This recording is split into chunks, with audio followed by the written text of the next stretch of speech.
our technical snafu there, but we are here. We're live. We're here in the Uhuru Solidarity Center for Friday, July 11th of the 2025 Reparations Summer Project. I'm very honored to have snafu there. Oh, wow. Here, we're live. We're here in the Uhuru Solidarity once again for Friday, July 11th of the 2025 Reparations Summer Project. All right, good job with that intro, Jesse. Okay, so I'm honored to be joined right here by Chairwoman of the African People's Solidarity Committee, Chairwoman Penny Hess. Uhuru. And people are starting to come on by Zoom, and you would be able to let people in, right? Okay, great. So we just wanted to start off. This is going to be a really important discussion. We are going to bring up our comrade Prashant here to talk to us. Okay, about the struggle against colonialism in India, and it's very relevant. We're talking today about the history of St. Louis, the real history of St. Louis. We're going to be doing a tour of the old courthouse and the arch and learning what lies beneath those symbols, those monuments. And I just wanted to start off very quickly by introducing the USM Principles of Unity and reiterate the fact that this is the Reparations Summer Project of the Uhuru Solidarity Movement, the mass organization of white people working under the leadership of the African People's Socialist Party and Chairman Omali Yeshitela. And the purpose of the Summer Project is to bring all of us into a process of deepening our unity and understanding of the theory of African internationalism, the understanding of the world through the eyes of the African working class, so that we can go out and be better organizers to win white solidarity with Black power and solidarity with the anti-colonial struggle worldwide. So this is what this Summer Project is about. We know not everybody was able to be here from the beginning. So, we had studies throughout the program that took us through different aspects of the basics of African internationalism. So I just wanted to quickly read our principles of unity, which ground this discussion, which ground every discussion and activity that is going on here at the Reparations Summer Project. So our number one principle of unity, it's more than just a principle of unity. It is really the essence of what the Uhuru Solidarity Movement is that we are under the leadership of the African People's Socialist Party. We were created by the African People's Socialist Party to be a front of solidarity behind enemy lines in the white community. So we operate accountable to and under the agenda and interests and timeline of the African working class. And that's who we are as USM. Two, what that assignment looks like is our second principle of unity. We organize white people for reparations to African people. As white people, we do not assume that we go into the African community or other communities. We are tapped with going back into the white community to win other white people like ourselves to the genuine stance of solidarity with African liberation, with the struggle against the colonial mode of production worldwide. And we take responsibility for our history. And finally, we stand in solidarity with African self-determination, the right of the African working class to lead their own struggle. They have always led their struggle, and their struggle is the struggle of humanity, including us, when we have the ability and the opportunity to join in principled solidarity with the African Revolution. So again, that is the basis for this discussion, and all of the discussion that we have throughout the Summer Project is in the spirit of deepening our unity with those principles of unity and becoming, again, the best organizers we can be to build this movement to whole new heights. So with that, Chairwoman Penny Hess. Uhuru. Thank you. Thank you, Comrade Jesse. And I really want to welcome everybody here again. And what I want to talk about today is some of the history of the African community of St. Louis, of which the African People's Socialist Party is part of a continuum of struggle for self-determination and state power of African people throughout the centuries. And St. Louis is a brilliant, incredible example. And I want to talk about some of the history. I want to show a few little videos. But I also wanted to first see if Comrade Prashant would come up, because we have been talking about colonialism and the chairman's understanding of the colonial mode of production, which means that the wealth of the system that we live in right now, that we experience, is based on Europe's assault on Africa, the kidnapping and enslavement of African people, the genocide of the indigenous land, and the genocide of the indigenous people and the theft of their land, and the colonial domination, the imposition of opium sales and on the country of India and the division of India by Europeans, just as in Africa, and that Britain used the growth of opium in India, the farmers that basically starved them because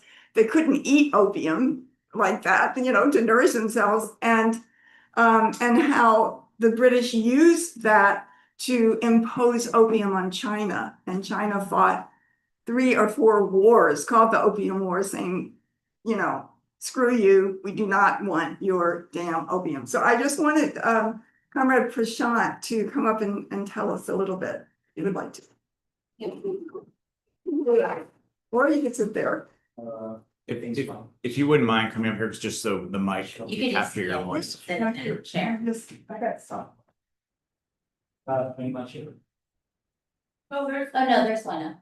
You're good, yeah.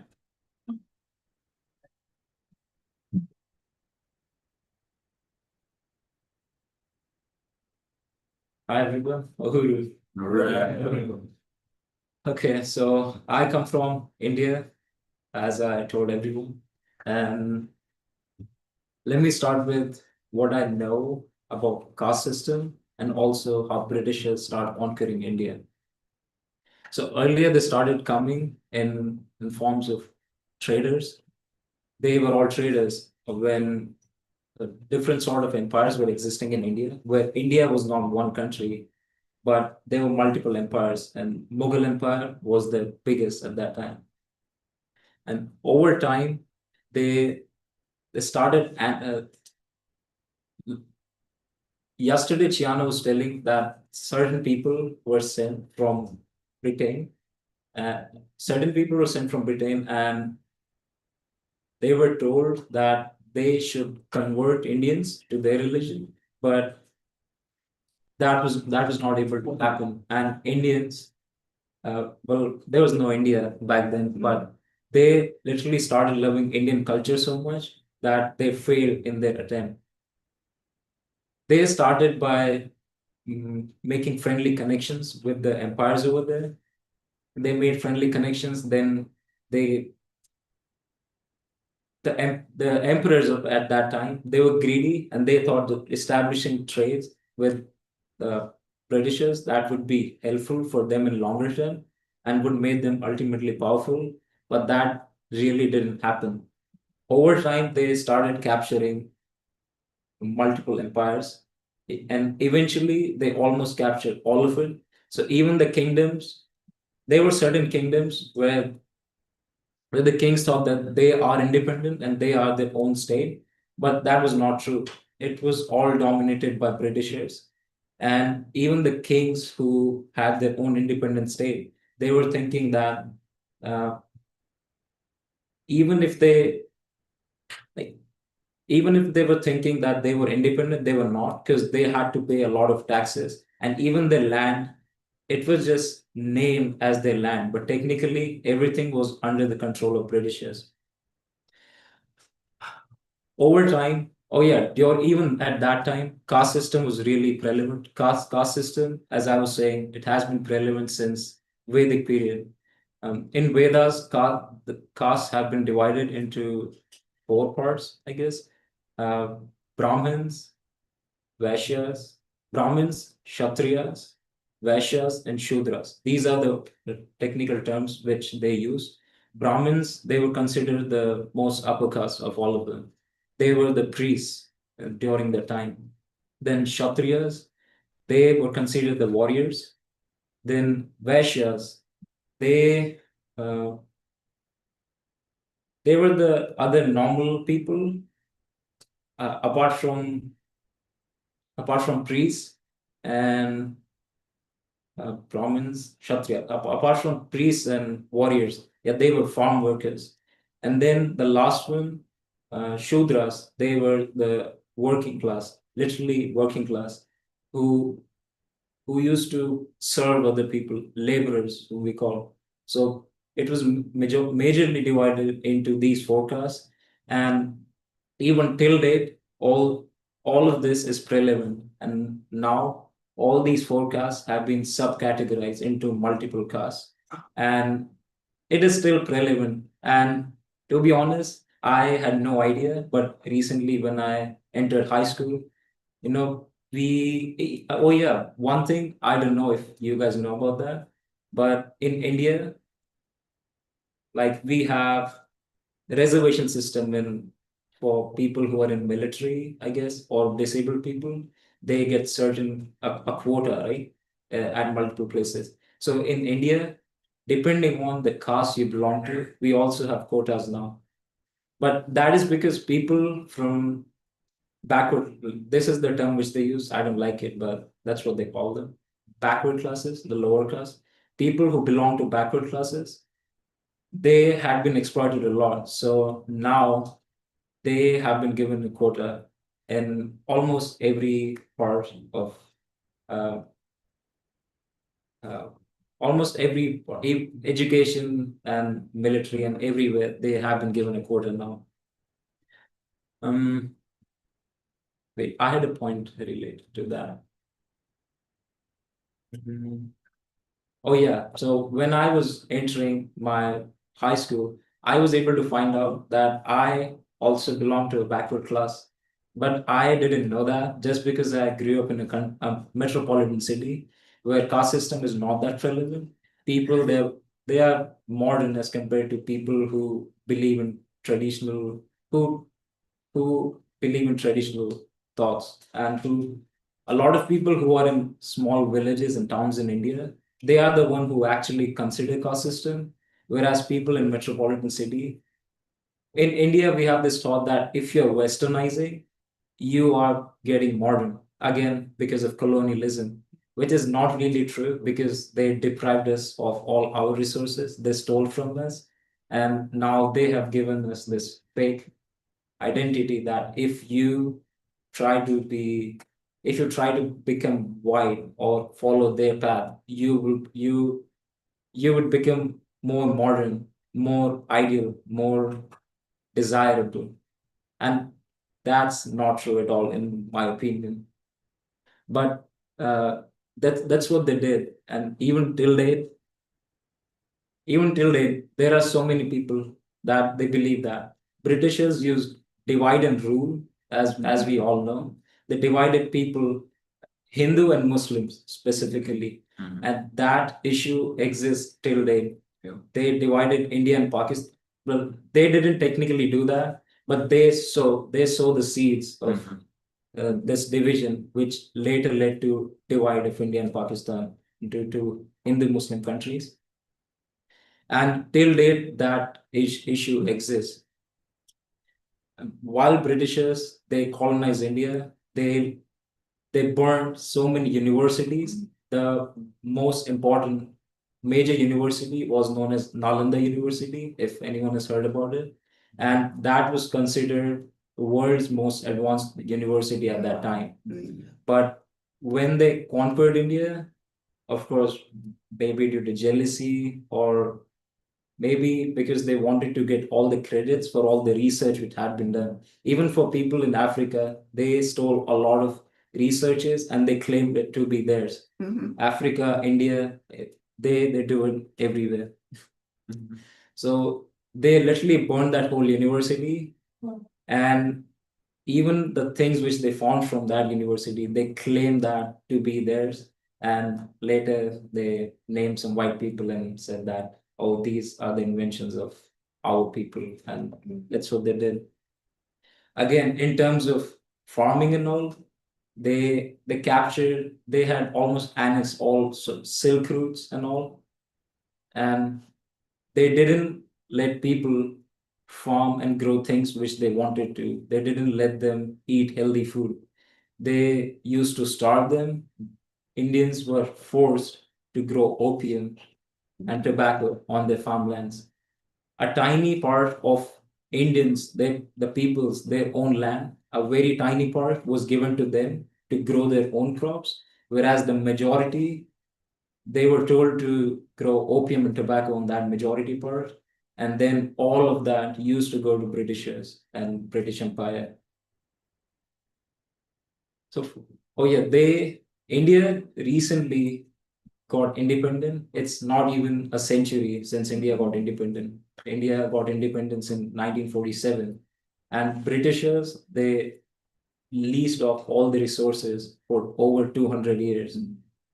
Mhm. That is so saddening. Like I believe.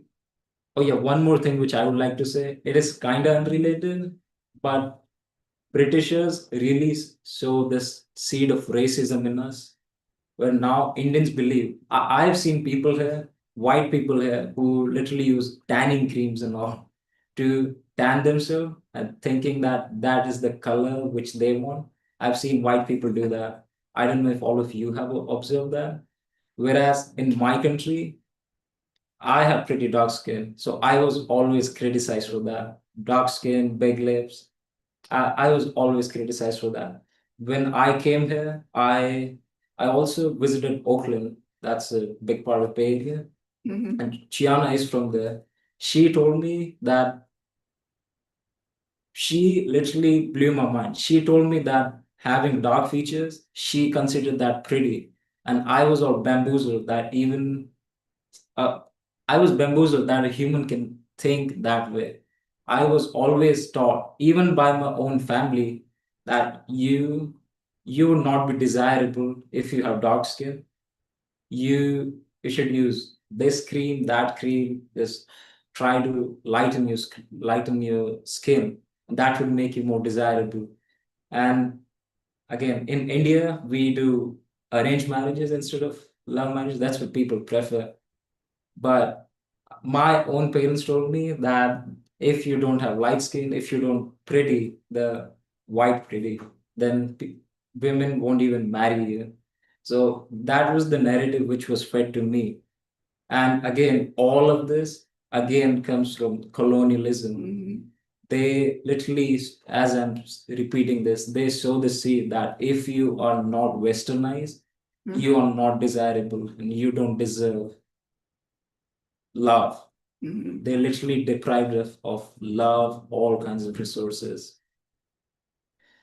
I haven't spoken like this before, so my thoughts are all here and there. I'm just grabbing random things which are coming to my mind. But yeah, I would like to end here. Thank you so much.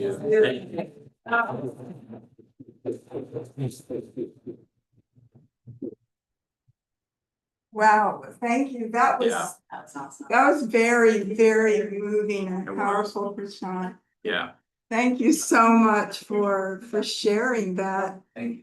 That was really, thank you very much. That was just really clear to hear. And just when we're talking about, like when the chairman is talking about, Chairman Omali Shatella talks about the colonial mode of production, that's what he's talking about. It's there. It affects how you see yourself, how you see the world, how you are experienced. And like you said, this thing that was the caste system was not antagonistic to each other until British colonialism came in and divided that. And thank you. Wow, that was, I know, Comrade, you Yeah, wanted to say something. I thought of, I met someone from Libya, he had family, in Kazakhstan.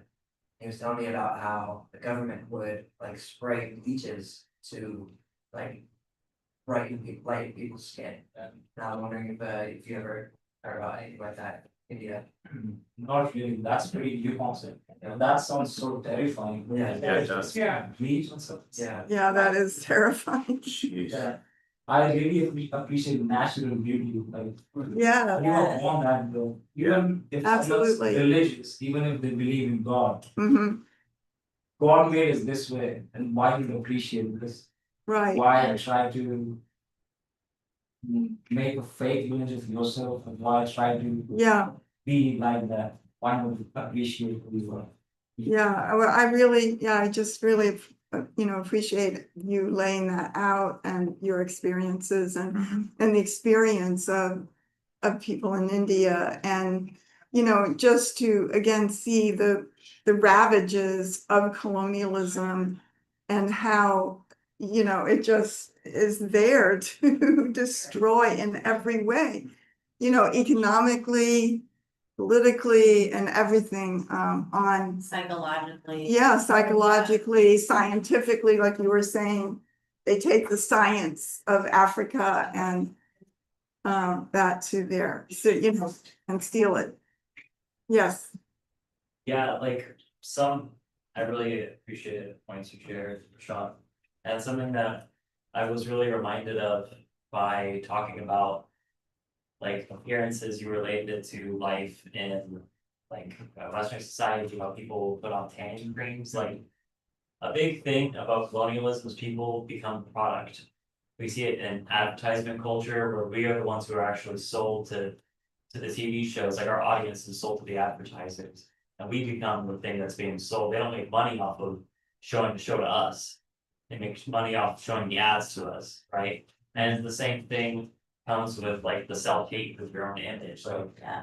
like you're sold, we're like they'll advertise tanning creams to make you seem more conventionally attractive if you have pale skin. And then they'll sell the exact opposite thing to people with darker skin, like, oh, wear lightening cream so you'll look attractive. And it's like this whole idea of like that self-hate and this image of not being good enough. It's like this psychological game that's being fed to people from every angle. And it's like, it's crazy, like they breed hate in every direct, colonialism will breed hate in every direction, Mhm. including directly towards yourself. Mhm. And so That's- like, yeah. no matter who you are, Mhm. And that's why, when African people and when people on the planet Earth have control over their own society and their own lives, then it would be so different in every way, how we are taught, how we act, how we relate to each other, how we cure each other, just the whole medical situation. Everything is just for profit. We live in a system for profit built on the fact that African human beings were profit and colonized people, and that this land is, which, for us is a commodity, but for indigenous people, this land is them. It's their lives. And so, thank you for sharing that. And yeah, and so I also want to talk about St. Louis, and let me just reiterate again, because everything that I understand and know about the world comes from Chairman Omali Yeshitela and the African People's Socialist Party, which has a political theory called African internationalism that lets us see the world through the eyes of the African working class scientifically. This is what the chairman is doing. He's summing up the world, how the world got to be the way it is now. How did colonialism dominate everything? How did it steal the resources?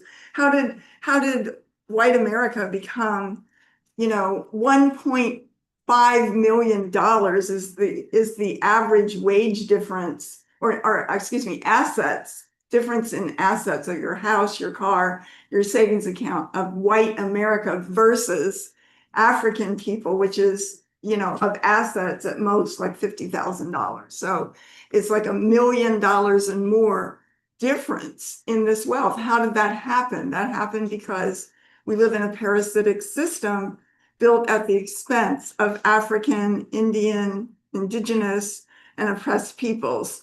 And this is what Chairman Omali Yeshitela has fought for his entire life. He has spoken throughout the world, throughout Africa, throughout Europe, the Caribbean, the United States, Canada, that that African people have to be free. And when African people are free, colonialism will die.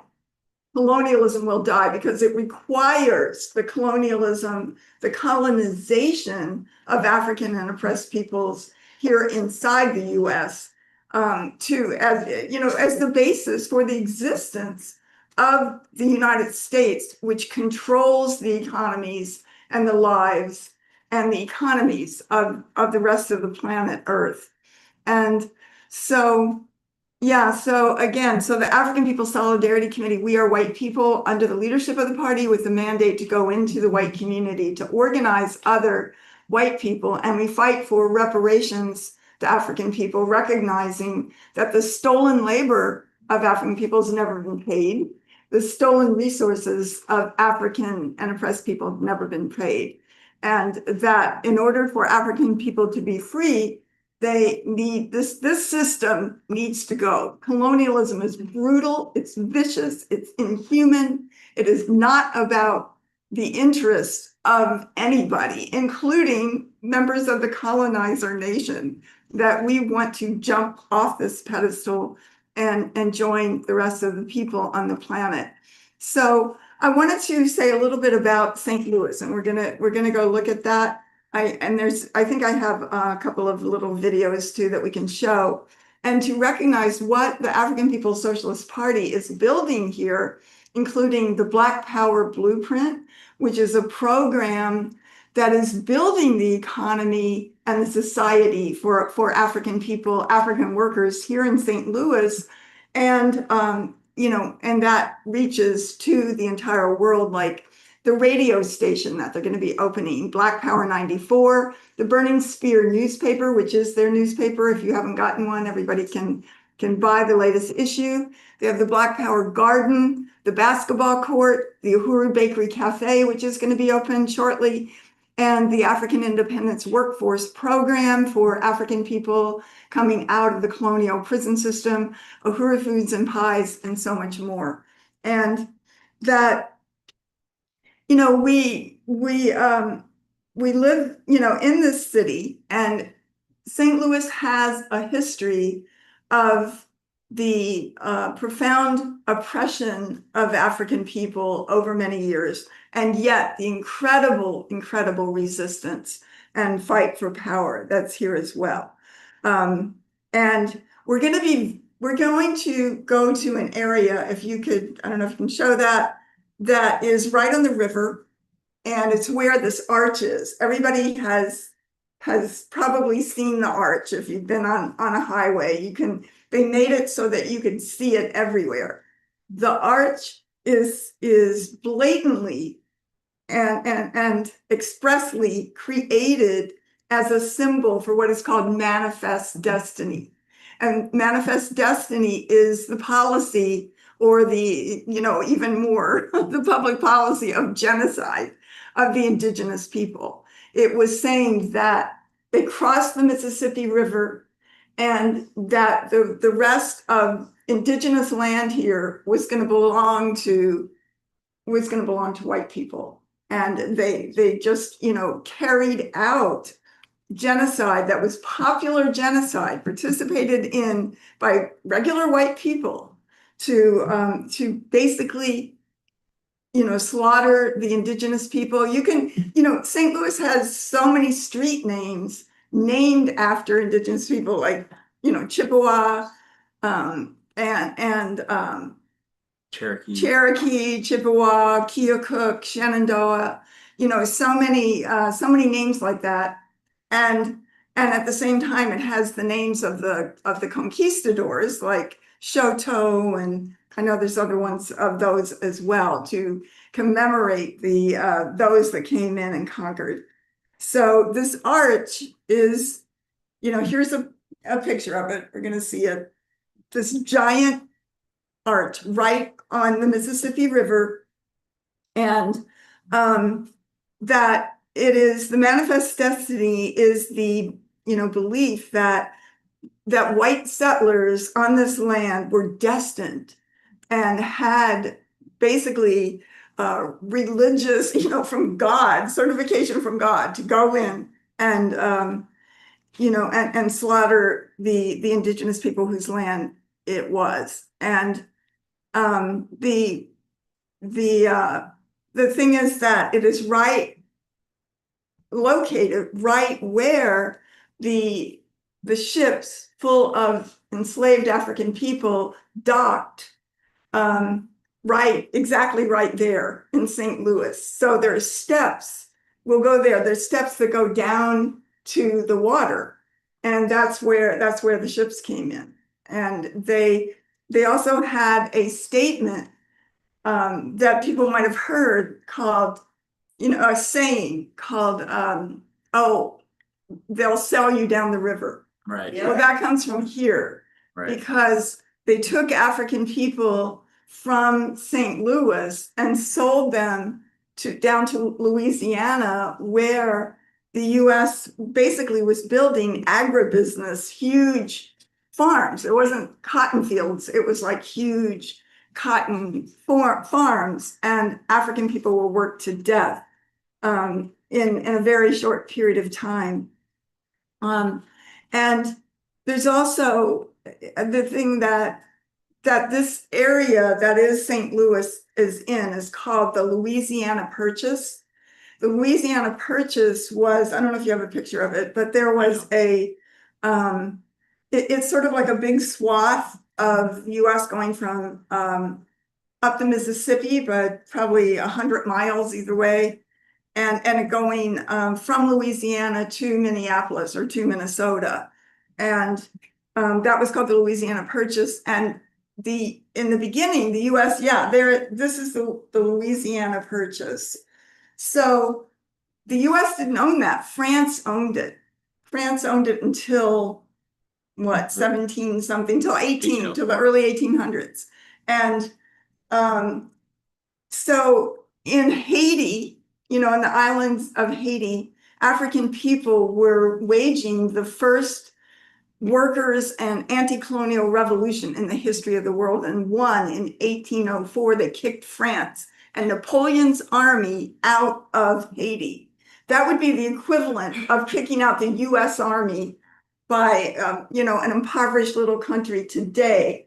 Napoleon's army was the very most technologically equipped and the largest army in the world. It was the imperialist army. And the people of Haiti kicked their asses. And that is I would love to have a study on that, because it was incredible what they did. They didn't have resources. They didn't have a lot of guns or anything like that. So the Africans, Jean-Jacques Dessalines and others, they led Napoleon's army into the swamps where they knew they would get caught in quicksand and they would die that way. They took them into mosquito patches and had them get yellow fever and all the things that they got. They fought that way, and it was really amazing and brilliant of enslaved African people rising up and winning this battle. So what it meant was that France just lost Haiti, and Haiti, by the way, was called the Pearl of the Antilles. The Antilles is the islands, that group of islands. It had so much wealth that was grown there, and they lost that. So France lost that. So they sold the Louisiana Purchase really cheap to I don't know if it was Andrew Jackson or who that was. Jefferson, yeah. And they got it at a great deal. So this is how this happened, and just to be able to see the role that African workers' freedom, meant, the anti-colonial struggle meant to the world configuration that we see today, and also we know that there's this saying that after the U.S. war between the states, what the U.S. calls the Civil War, that there was the promise of 40 acres and a mule to every African person. And right after the Civil War, General Sherman, actually what it was called the Special Field Order number 15. And it didn't include a mule, but it included 40 acres for every African on this prime land that actually went from coastal Virginia all the way down to around Tallahassee, Florida. And had African people been able to actually get that land, and they started, settling it immediately, they would be so wealthy today, because that is like incredibly, valuable land. But then African people went immediately and started settling that land and building their farms there. But then the US and the next administration took that land away and forced them out of it. Just a typical thing that goes on with African people. So, yeah, so in 1916 to 1917, there was something called the Great Migration. And that was where African people fled Reconstruction, because after the Civil War, there was, it was like worse than slavery. They had convict leasing, which was, they call it slavery by another name, where African people were captured, held in work camps, and leased out to farmers and other people, and railroad builders, highway builders, and forced into forced labor, working them to death. And just the conditions in the South were so hideous. There's a book called The Warmth of Other Suns. I don't know if I really recommend people to read it. It's a And great also book. there's a book called Slavery by Another Name. Yes, there is. There's several books on convict leasing. Absolutely.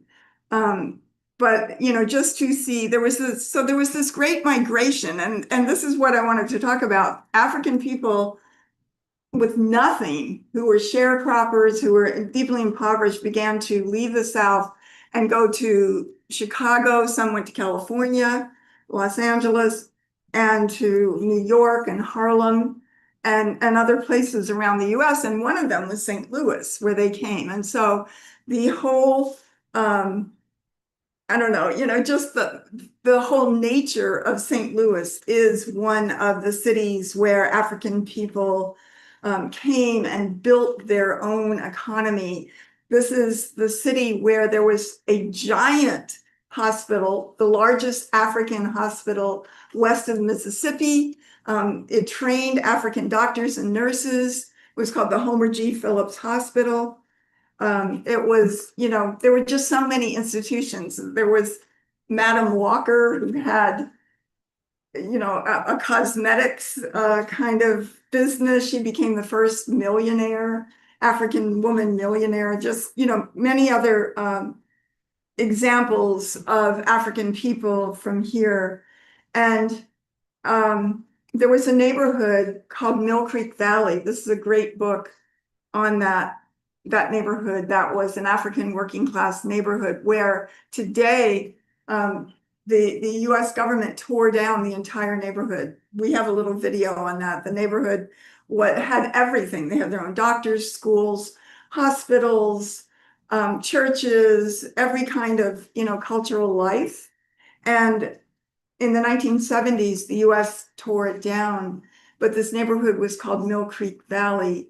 And there's hardly really, I don't think there's a stick of, what was there left, because the NGA, the National Geospatial Intelligence Campus, or whatever, what is it called? Agency, is on that. And this was like 1,000 acres. Yep. And now that is there in the middle of this, 1 mile from the Uhuru House.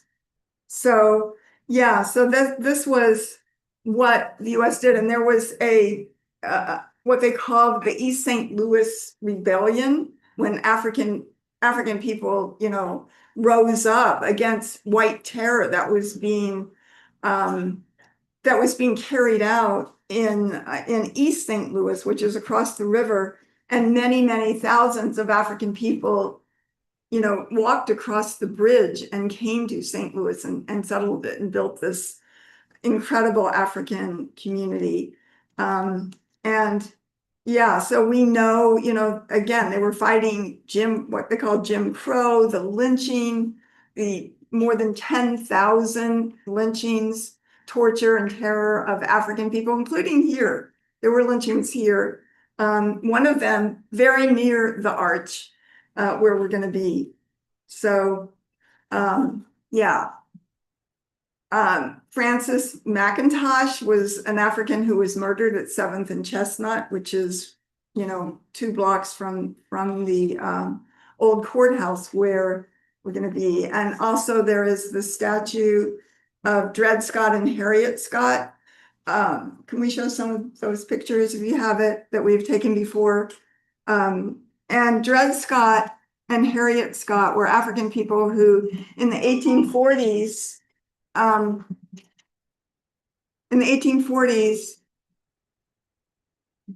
came to, There it is. yeah, here's that is a statue of them.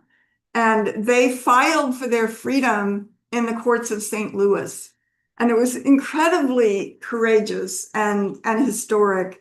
And I feel that one day there will be a picture of Chairman O'Malley Chattel and Deputy Chair next to them, because this is the continuation of that same struggle. And that, it just is a reminder that African people were enslaved right here, and they were sold on the steps of the city hall, the old city hall that we see.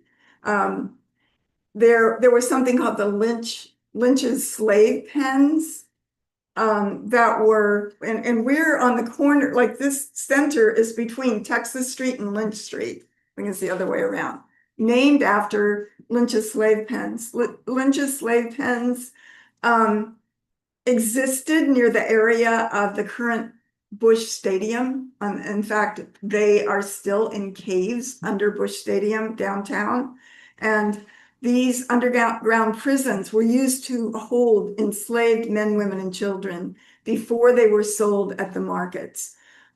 Some individuals were held in basement cells, sometimes chained, awaiting to local buyers to be transported downriver to plantations and therefore be sold down the river.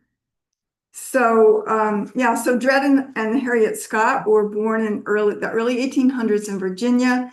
The Dred Scott decision, officially known as Dred Scott versus Sanford, was a landmark 1857 ruling by the Supreme Court. It declared that enslaved people were not citizens and had no rights in federal court.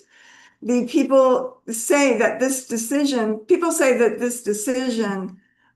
was a victory for the U.S. Constitution, that upheld that, quote, all men would be created equal. But as the chairman said, that the Constitution was not written for African people. African people were enslaved when it was written. Right. That the U.S. Constitution was written for white people, and that the original U.S. Constitution included the 3/5 compromise, which counted enslaved people as 3/5 of a person, not to represent a human being, to represent the interest of the southern states, a clear indication, of the implicit endorsement of the enslavement of African people. And by the way, indigenous people were given no rights whatsoever under the U.S. Constitution.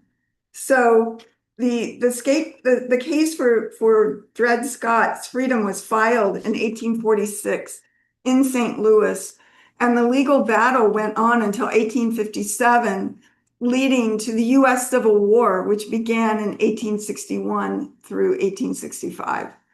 And there were more than 200, and I think it was actually more than 280 or more lawsuits representing at least, hundreds of African people filed by other African people, here in St. Louis for their freedom. And there is a monument to that near that statue.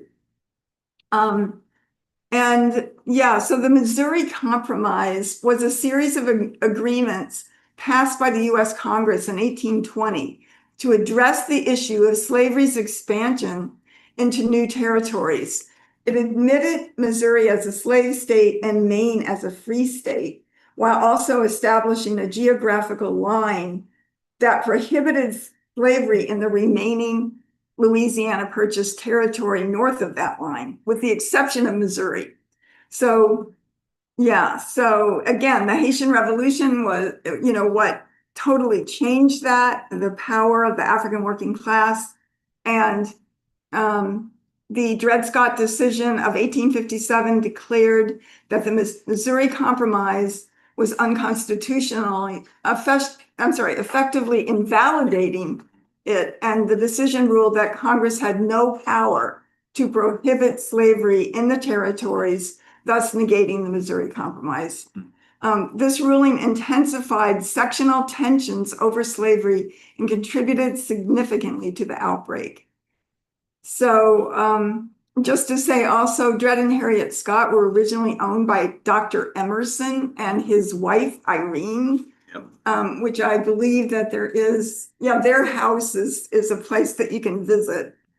And, we think about the book, if you've heard of it, called They Were Her Property, about white women that owned enslaved African people. They were brutal. Yes, they were. Yeah. Yes, they were. So, just really want to salute Chairman Omali Shatella for completing the Black Revolution of the 1960s and for fighting for the total liberation of Africa and African people and the defeat of the colonial mode of production. And, just to say, we talked about the Team 4 plan, or the chairman has been talking about that, which was a plan of public policy of this government to destroy the ability of African people to own land, to have their freedom here. Also, St. Louis was a large concentration of Marcus Garvey organizations around here. There were all African towns like Kinloch and many others that just had their own life within that. This is also the town that Maya Angelou is from, and the incredible book called I Know Why the Caged Bird Sings, and which is a really great and powerful. There's a video about it as well. This is also Elijah Lovejoy was a white man who had a newspaper called the St. Louis Observer, and he defended the right of African people to be free and fought the enslavement. And he was pushed out of St. Louis and he went to live over and cross the river, I think in Alton, Alton, Illinois. And his whole home and everything was burned down by white mobs. He was killed in a very brutal way. But he said that only death would change his position on the condition of African people, on his support for African people. So so that's a little bit of the history of here in St. Louis, and it's very, again, it's a very profound history. It's a little bit, and we're going to see it. We're going to see what the art was and is. Would you give a shout out to that book to the rest of the group? No, the next one. Oh yes, Yeah. This one. This is the history called The Broken Heart of America. And this is a history of St. Louis, and it's actually very well done. It's written by Walter Johnson, who I think is a professor of something somewhere, but he grew up here, and it has a lot of really great information. And this is a great book on the history of the Mill Creek neighborhood by a woman that grew up there. So very, very powerful to see this. And to see what it means, again, the continuity that the African People's Socialist Party is here, that it is continuing in the legacy of the struggle for power that Marcus Garvey represented, the struggle for African freedom and the international solidarity and unity with oppressed and colonized peoples around the world.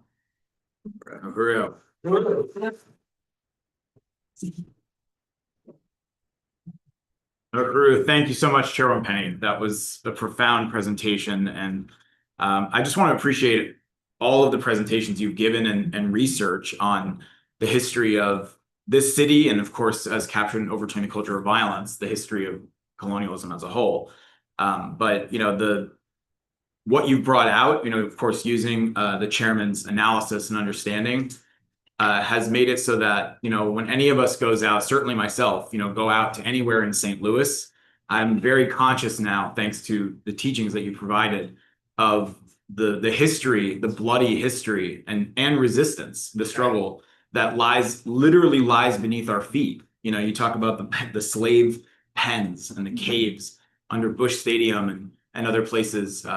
And the point that you've made, that this history is not over, it's ongoing, there's a continuity.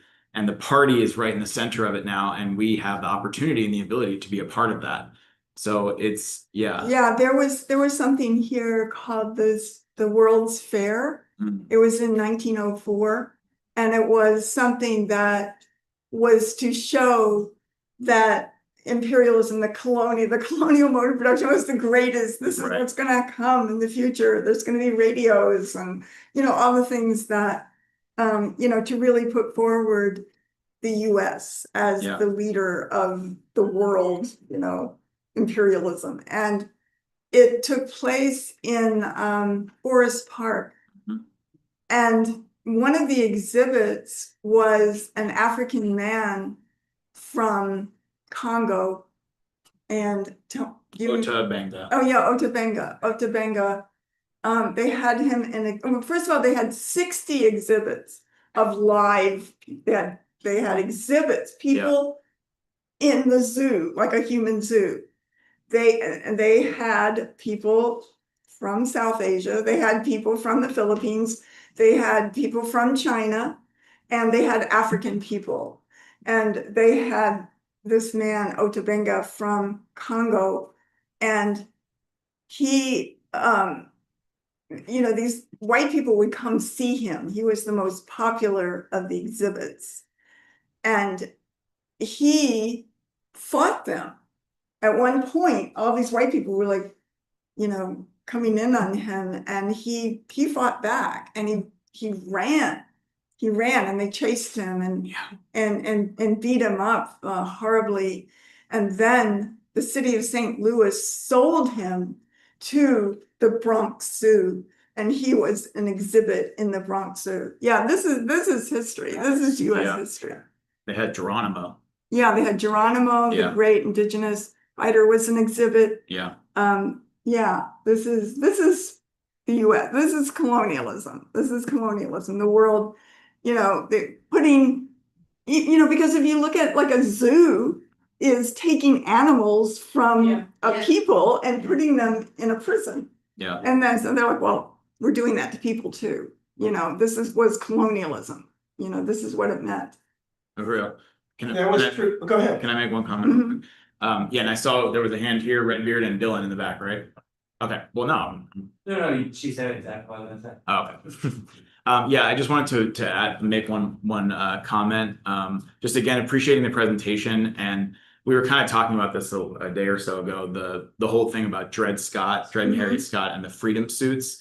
And this is, you know, just reiterating some of what you already laid out, but you know, the point you made about the freedom suits, that, you know, there were like nearly 300 freedom suits filed, and a lot of those freedom suits were filed based on the fact that an enslaved African was out of Missouri for a period of time, because there was supposed to be this legal principle called once free, always free, which of course the so-called slave states often disregarded.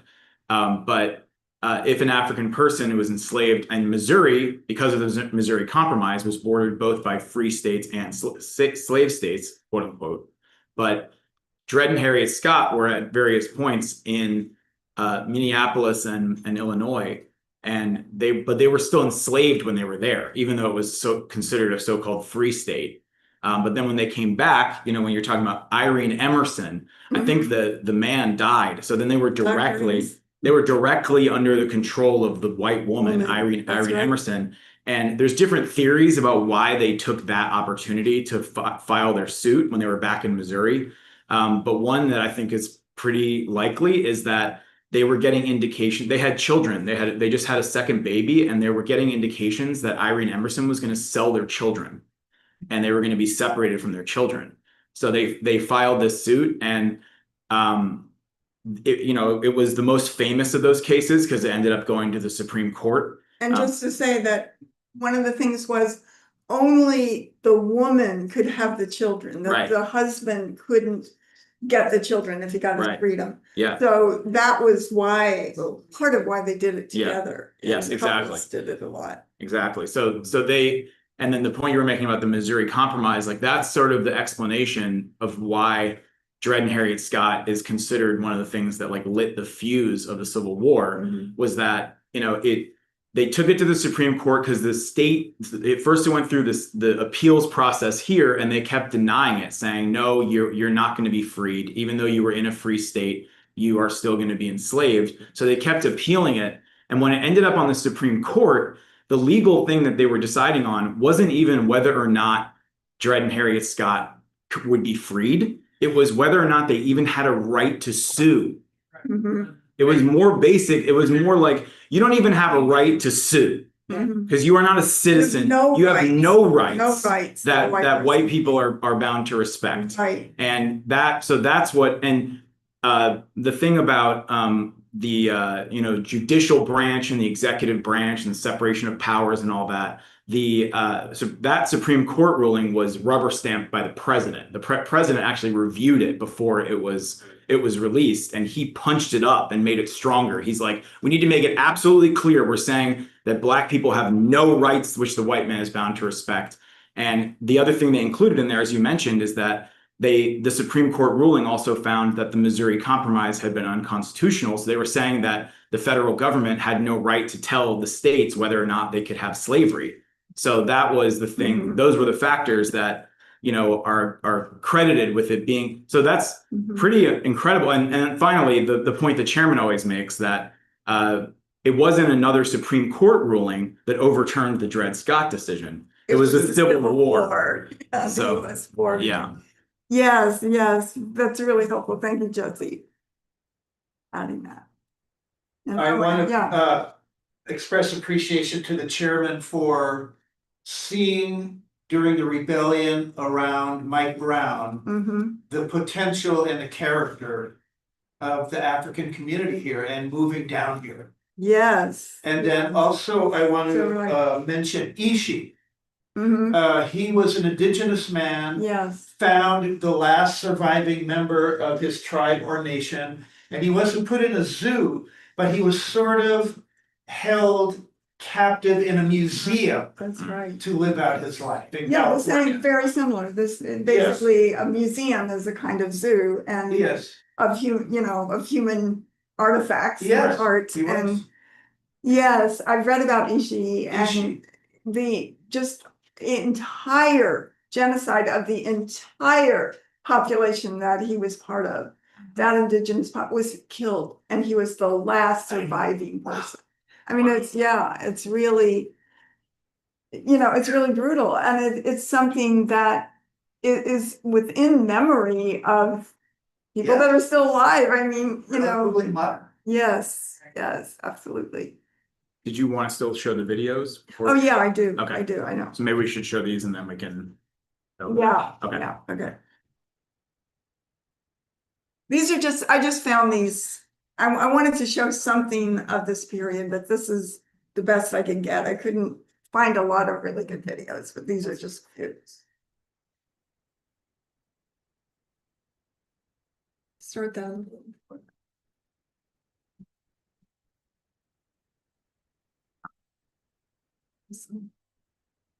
To stop the move of people and businesses to the suburbs. It was decided that bulldozers could accomplish two things: get rid of old rundown urban areas, and in the process open up large tracts of land to compete with suburban development.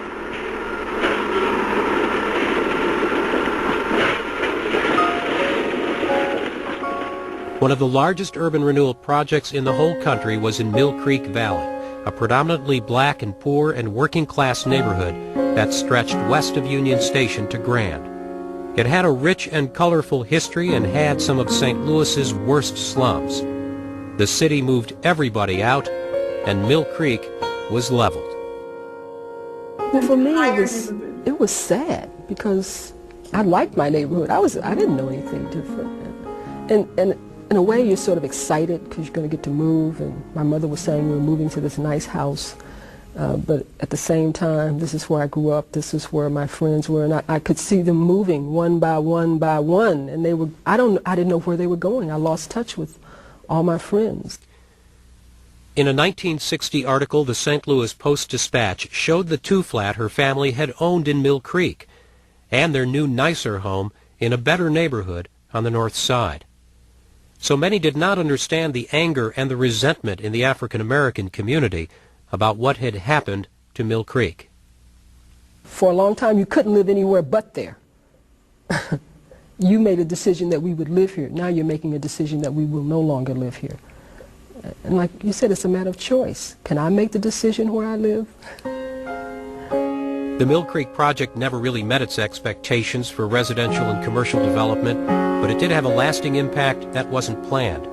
Because even as city officials were trying to stabilize the neighborhoods, they were uprooting thousands of people. And on top of that, a lot of poor blacks and whites continued to come to the city from the south, and they all had to live somewhere. When the new people moved in, others moved out. It happened in the white neighborhoods and the black neighborhoods, like the Ville. It's almost like we move in waves. There's this sort of stable middle-class neighborhood. It opens up. More working-class people, lower working-class people start moving in. Middle-class people start seeking what they consider to be a better neighborhood. And I think that does happen. I think class is a factor for sometimes middle-class black people moving out of a neighborhood, just like race is a factor when sometimes white people move out of a neighborhood when black people move in. By the 1960s, a lot of people realized that the programs and projects were not stabilizing the city for blacks or for whites. They had an idea. It wasn't called new urbanism back then, but they did set out to create a small town within a big city. In the empty spaces of the Mill Creek urban renewal area, nicknamed Hiroshima Flats by the critics, low-rent housing was being built by private developers backed by the federal government. This was to be a new kind of housing project.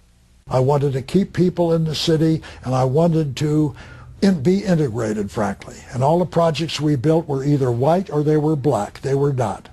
So that's the reason we decided that we would undertake to build Laclede Town. So we did it, and it was successful from the very beginning. We had a waiting list, 300 and 400 people. And the people who came to live in Laclede Town came from everywhere and anywhere, socioeconomically. It's just gonna be wonderful. Okay. So, yeah, I mean, the thing is that they had this Team 4 plan of the city of St. Louis, which was a conscious decision to let the black community rot, to starve it of all resources, to bring out, steal any resources that were possible, and to basically to build white a stated goal to build prosperity for white people with the team 4, and they tore down Mill Creek Valley and Laclede Town and other neighborhoods, and some of the neighborhoods, like, by the way, like the Ville, were the hardest hit by the tornado. Just a huge amount of devastation, and that is not because of the tornado as much as because of the poverty and the inability to have infrastructure in the neighborhood that was solid and benefited people. What was he talking about building in its place? At the end, that last white guy said he built something. They built huge high-rise public housing called Pruitt-Igoe. And Pruitt-Igoe is actually also on the land that is now the NGA. And it was highly contaminated because one of the things that the US government did was went to the top of Pruitt-Igoe and threw down certain kind of chemical weapons to test it. And so large numbers of African people who lived in Pruitt-Igoe developed cancer and high death rates there. you know, and I also just want to say that St. Louis is where the atom bomb used in Nagasaki and Hiroshima was developed, and the uranium for that was from the Congo. They have a way of testing. They tested these houses that are contaminated by, you know, the making of the bomb, and they could tell that, you know, I guess uranium has a DNA or whatever, that they could tell that it was from the Congo. Also, the waste, the radioactive waste from the making of the atom bomb is in open pits. They've never disposed of it, and it's out by the airport. Yeah. And when you go out there, it's like it's smoking, and they can't put out the fire. It won't be extinguished. It's still there, and a lot of this waste has gone into it goes around Ferguson and, you know, the African communities of the northern county, and it goes into a creek called Coldwater Creek where children played and probably still do, you know, and the city has never, Nothing's been done. the county has never done anything about it. And So they it's a give, very brutal place. and they euphemism they have for toxic waste contaminated places like that is super fund. Right. Yeah, That's what they call them. yeah, it's on a super fund, Yeah. and it's on the worst. Yeah. It's called a brownfields or whatever. Yeah. And, you know, and it's still there, and people live with it. And there have been lawsuits around Yep. it, but it never Nothing's changes. ever happened. And this is, again, this is colonialism. This is what, you know, this is what it does. And St. Louis has so many Yeah. examples of that. One point of information I remember hearing about the dumping of the chemicals off of Pruitt-Igoe. The government said the reason they did that in St. Louis was because in the winter it's kind of like Russia. It's kind of like Soviet Russia, but they did it in the Black community, did it in the Right. African community. And Impoverished yeah, they African targeted an community. African community to do it. And there's actually footage of them. You can see them Mhm. dumping chemicals off the tops of buildings. And people were horribly affected by it. Yeah. Are people And still others- living in those buildings? No, the buildings were torn down Yeah. as part of building. I mean, I think they may have moved people out, you know, maybe 20 years ago, but the buildings are torn down now because, again, it was on the site where the NGA Right. is now. Yeah. But that's where Mill Creek Valley was. So, So should we look at the other? yeah, the other one, I just wanted to say, actually was earlier than this. This is 1917. There was the white workers race riot, they called it, in East St. Louis, which is right across the river. And it's where it's famously where white workers who were competing for factory jobs Right. in this very industrial town, just, you know, went on strike, and Africans said, well, okay, we're going to take these jobs. And then they, you know, beat and killed, I don't know how many African people in this, you know, white mob attack on African people, and African people in droves walked across the bridge To East St. Louis? from East St. Louis to St. Louis. And that was part of the building of this, you know, the African community here. And also it was that, you know, that race mob that inspired Marcus Garvey, to begin his, you know, his struggle to, for, you know, Africa for Africans at home and abroad. He always cites that as something that inspired him to, you know, form this movement that he created of 11 million African people around the world. So, yeah. Practice of bringing in replacement workers to break the strikes and keep the plant in operation. But now many of the replacements were Negroes. There were white replacements too, but strike leaders made blacks the issue and the target. It becomes so conflated with racial animosity too. It's the way that you can organize people and organize a mob. That's what they did. In the spring of 1917, the National Guard was brought in to protect the factory and its workers. But everybody knew this was a town on the verge of a race riot.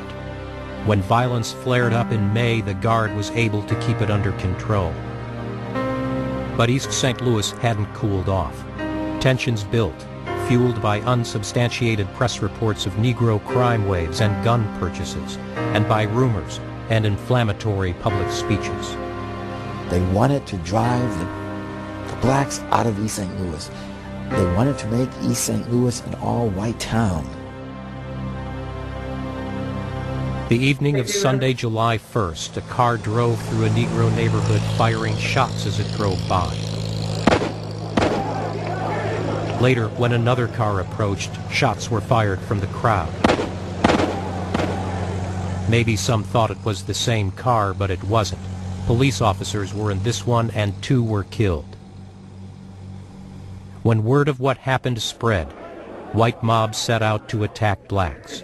They beat, shot, lynched, even burned to death. Fires were set in black neighborhoods and people were shot as they tried to escape the flames. A family just up from Mississippi stepped right into the middle of it. And just as we got to 10th Street, where we were standing, we could see different people running and hollering, colored people. And they were getting down in the weeds that they were hiding from, and the guy would run and shoot. You didn't know what to shoot. You just see the smoke and hear the shot.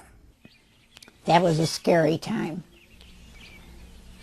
The daughter of former Mayor Melbourne Stevens was told to stay indoors, and she watched from her bedroom window. You could hear cars racing by and people yelling and screaming. And I could see all the fires burning. Where they'd set fire, to the colored houses. I was petrified. No one will ever know for sure how many people were killed in the East St. Louis race riot of 1917. Some of the early reports were exaggerated. The official death toll was 39 blacks and 9 whites. Others accepted the higher number of 100, almost all black.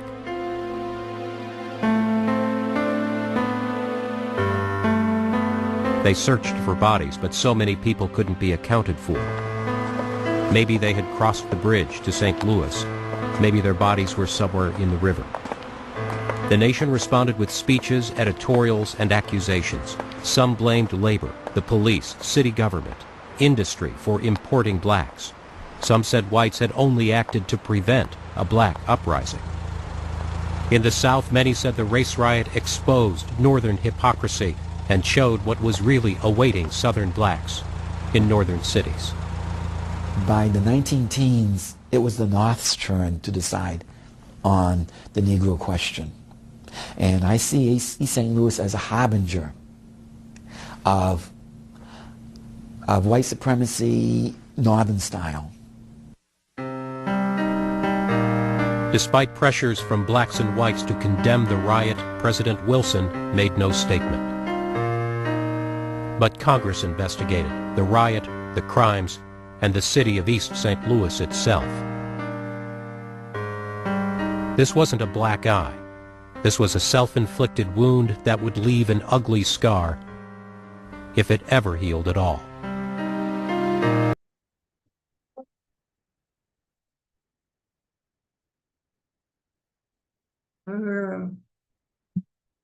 Right, so thank you again, Chairwoman.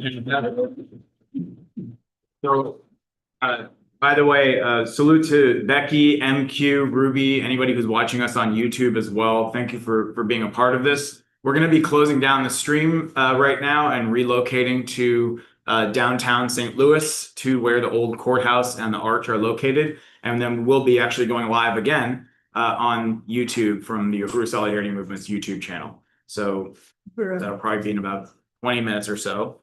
Just keep an eye on the USM YouTube.